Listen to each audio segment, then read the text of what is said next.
Hello and welcome back, it's Shrike here with another D&D video. Today we're going to be looking at one of the fiercest devils in the Nine Hells, the Pit Fiend.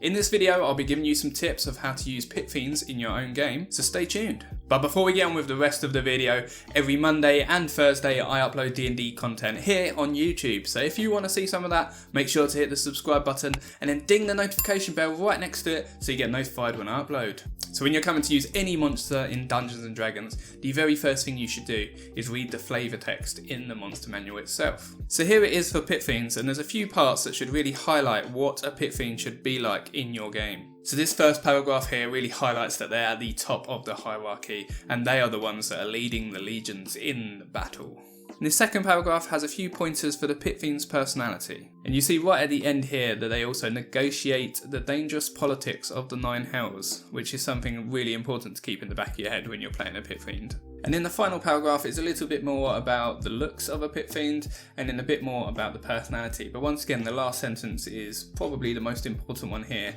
saying that it's arrogant towards any chance of defeat.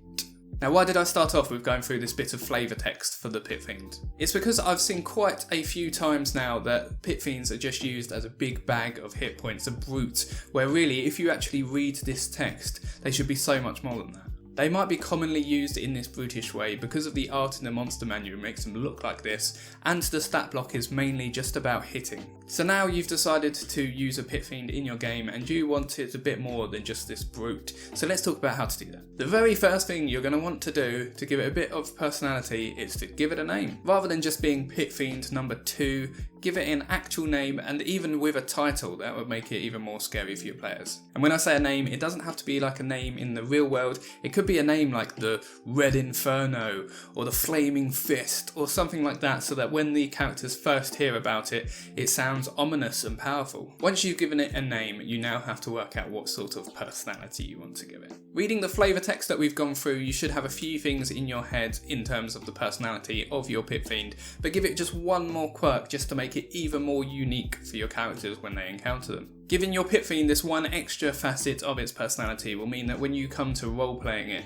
you'll have a better idea in your head of how to do so. The final thing to think about for your Pit Fiend in particular is its motivations, and then that will help you meld it to the story for your players. Maybe he's a slave trader in the city of brass or a soul collector on the second layer of hell, but what is it that really gets him out of bed in the morning, and then weave that into the story. Now that we're talking about the actual story that you'll be using him in, it's important to remember that Pit Fiends are CR20, so they're actually pretty tough when it comes to fighting them. But if you want a Pit Fiend to be the focus of your campaign in the lower levels, let me give you some ideas of how you can do that. The first one is probably the most common one and the most basic one, and that is by actually having it as a cult that is trying to bring a Pit Fiend to the material plane. With a cultist being challenge rating 1/8 and a cult fanatic being challenge rating 2, your party won't have too much trouble dealing with them as you throw them at them. The great thing about using a cult is that you can change the people in the cult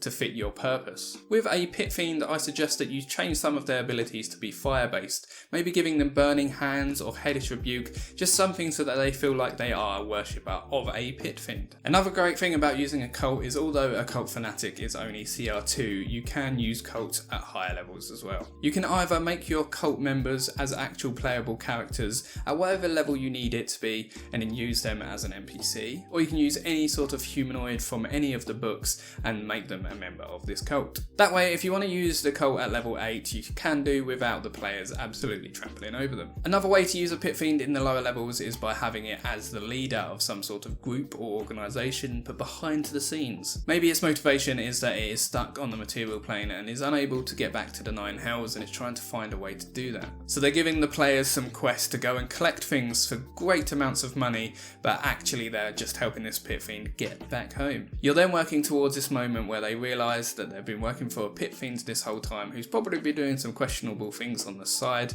and they have to decide if they just want to continue helping him to try to get home or if they want to try to stop him somehow. It could work out as a great long play for your games that the players will remember. Pit Fiends will either reside in the layers of hell or over in the elemental plane of fire, so I like the idea of there actually being a Pit Fiend on the material plane that your players are engaging with. If you want to use a Pit Fiend in a higher level game where they have planar travel, there are absolutely tons of things you can do with that. You could have a beloved NPC be taken into slavery and they have to go and somehow try to rescue him. But he's actually being sold on a slaver market and his owner is a Pit Fiend. Your players then have to decide if they want to do an infiltration mission, a persuasion mission, or if they just want to go in there all battle axes blazing. Or anything else really, who knows what players will do. But that way your players might have to go to some really dangerous place like the City of Brass to go and rescue their friend. If your players are going to wherever the Pit Fiend resides, make sure to know who the Pit Fiend's minions are. It's really unlikely that the Pit Fiend's going to be found and fought on its own, so make sure that you've created some really interesting minions to go along with him. As the Nine Hells and the Devil Society is very backstabby, maybe your players will be able to get an ally that wants to actually take the place of the Pit Fiend.